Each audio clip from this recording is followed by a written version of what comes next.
We begin with a shooting in Nogales. This is the scene. It happened last night, and now we're working to learn what led to the shooting and what happened to the suspect after a Customs and Border Patrol agent or officer shot him. We know from CBP officials that the driver of the car did not stop for inspection. That man was driving not into Arizona, but into Mexico through the DeConcini port of entry in Nogales. That's where we find 9 on Your Side's Craig Smith. And Craig, what have you been able to find out about the shooting?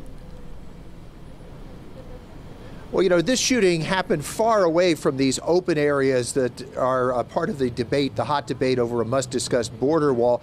This happened in a secured area where legal traffic comes back and forth from Mexico, one of the ports of entry. Just after 7 p.m., CBP called Nogales police and reported a shooting at the DeConcini port of entry, one of the highly secured spots for people and cargoes to cross the border legally.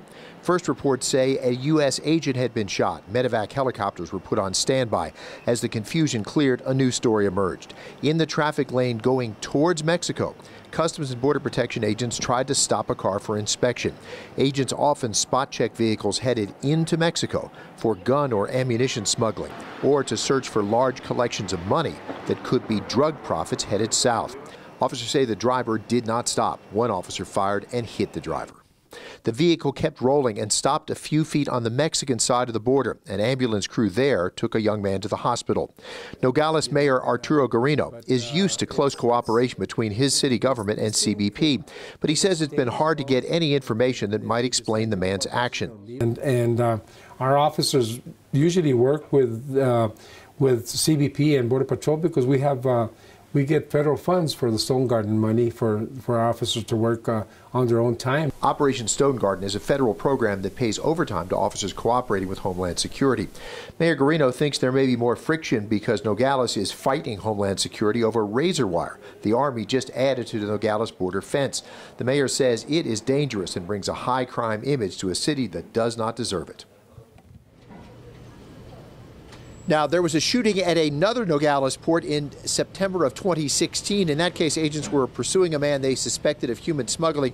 Agents shot and wounded him as he tried to flee into Mexico. He was sentenced to 27 months in prison. Reporting live in Nogales, Craig Smith, KGUN 9 on your side. Thank you, Craig. And we want to move now to 9 on Your Side's Natalie Tarangioli. And Natalie, you are live there in Tucson now.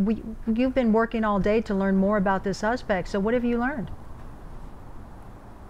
Pat, Valerie, well, this is what we have confirmed so far. Angel Emmanuel Mendivel Perez is here at Banner UMC. He's in critical condition, and with this being an international case, multiple agencies working. We're working really hard to bring you confirmed factual information at this time. Now, the Mexican Red Cross, that's an outside agency, confirms that man that was shot yesterday is 21-year-old Angel Emmanuel Mendivel Perez. The Mexican Red Cross also tells us Mendivel Perez was shot in the head and later moved from their care over the border to the U.S. side in Nogales, Arizona. In critical condition, he was taken to the Holy Cross Hospital. From there, the Nogales Fire Department tells us he was flown here to Banner's Trauma Center in Tucson, and Banner UMC confirmed he was in the intensive care unit. Now, CBP, we are still waiting for more information from them. They can only confirm that a man was shot, the driver of that pickup truck, last night. So as we learn more information, we'll be sure to bring you the very latest. For now, reporting live from Banner UMC, Natalie Tarangioli, KGUN 9 on your side.